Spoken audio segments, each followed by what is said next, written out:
So my name is Richard Hughes Rowlands. I'm the EMEA Regional Product Manager for the stationary printer family.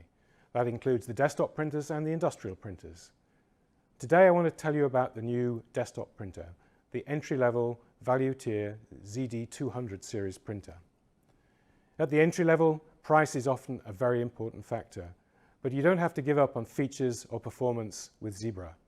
It's built to the same standards, the same quality, and in the same factories as the rest of the Zebra printer range, including the ZD400 and the ZD600 series.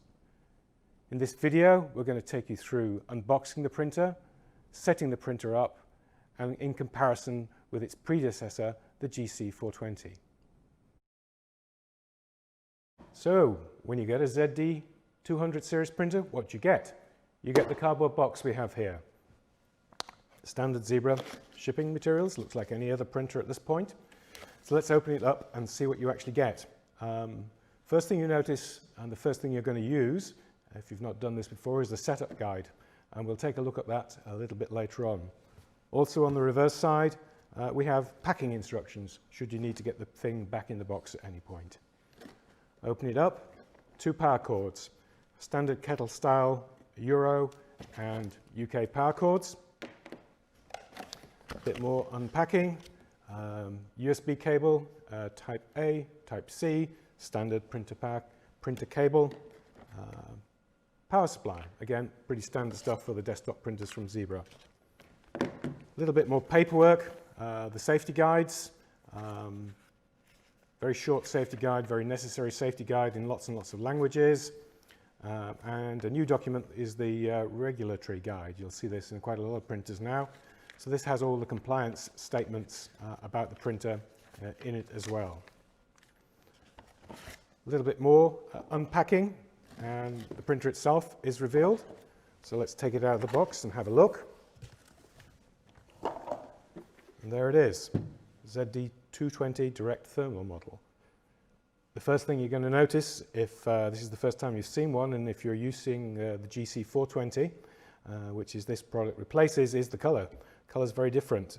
This time we're matching the rest of the color palette that we use on our printer family, matching the rest of the desktop range, largely grey exterior, yellow touch points, and a very simple user interface. Let's take a look and see how simple the ZD220 is to set up. And I'm going to use the setup guide as help for doing that. If you remember, this was on the first thing you see when you open up the printer. So step 1, install the software. Really does help a lot if you actually install your software first, particularly on Windows. So get the drivers loaded, get your application loaded. First step on the instructions. Setting up the printer, step 2. Let's open it up. There's no media loaded at the moment. We're going to do that in the next step, but we need to connect the power supply. So the standard desktop power supply, which is connected to the mains already, and you'll notice there's a little green LED on the power supply, so that's showing us the power supply is good. Standard sort of connector you get on the desktop printer family, and it goes into the back of the printer. Printer has an on-off switch. This one is on the front of the printer. So to turn it on, you need to push the switch on the front, and you can see that the LED lights up, indicating the printer has power. So the next step, we're going to load some media into the printer. Open it up with the 2 yellow touch points on the side. Standard clamshell design, folds up and stays open. You can see the print head there in a position that you'd expect, and the media guides are there. Again, yellow indicate these are things you're meant to touch.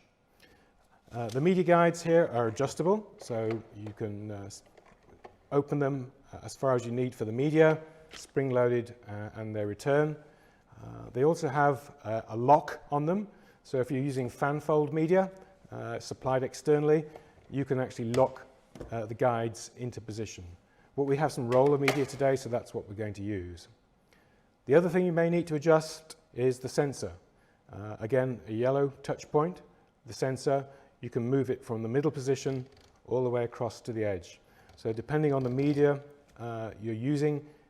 If it is something other than a standard rectangular format label, you can actually move the sensor across to the right position. So the media loads in, you open it up, you put it on the hanger, you put it through the two integrated media guides on the front, over the platen roller and out the front, and then simply close it up. Printer LED goes green, and you can press the pause button to feed a label through. Printer automatically calibrates.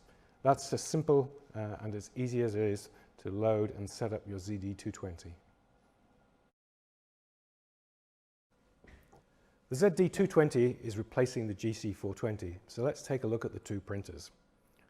The first thing you notice is the color.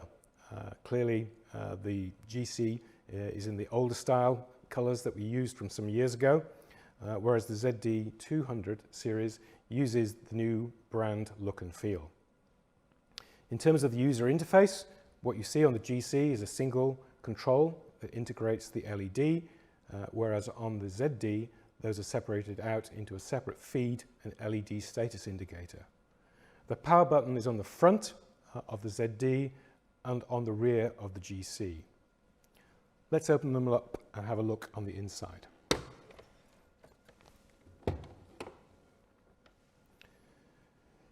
You see the use of yellow again on the ZD to indicate those areas you're meant to touch. The roll holder and media guide are one integrated component on the ZD. As you open the printer up, the roll holder moves and the media guide moves.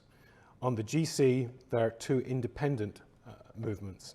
So you have to adjust both the roll holders and the media guides on the side to set it up for any given media. So from that point of view, the ZD is easier to use. The GC has a single sensor fixed position in the center of the media, whereas the sensor on the ZD220 is adjustable all the way from the center of the media out to the left-hand edge.